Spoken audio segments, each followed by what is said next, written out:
I'm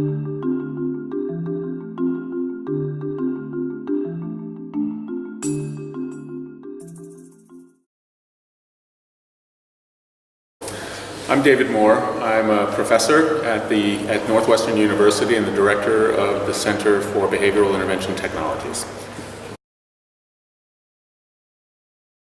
The eCompare project, I think, is really a seminal project.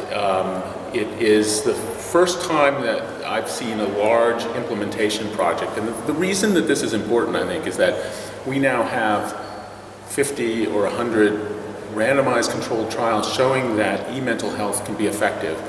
However, we've not been able to implement this in real-world settings. There are few or no instances of successful implementation that I've seen.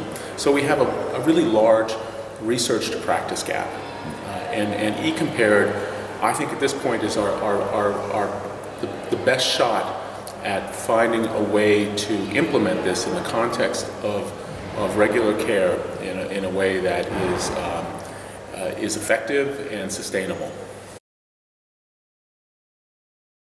You know, a lot of our work has been in e-mental health and now in m-health, so using mobile technologies. And you know, initially, I think like a lot of people, we were trying to design treatments that work.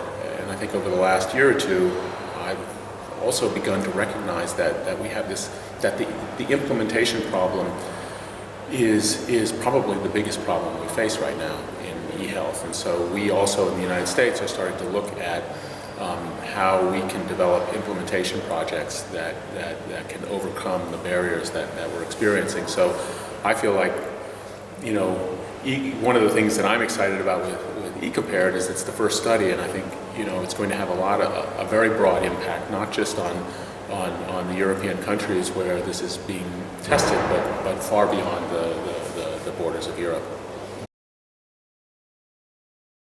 If eCompared is successful, you know, it will be providing not just scientific data, but information for policymakers that can be used to justify the implementation. So, you know, it seems that eCompared has done a very careful job, not just of providing information for the scientific community, which all of us have done over the last 10 or 15 years, but providing information for policymakers, whether that is, you know, ministries of health or insurance companies, you know, information that is actionable and can begin to bring these treatments, you know, to people.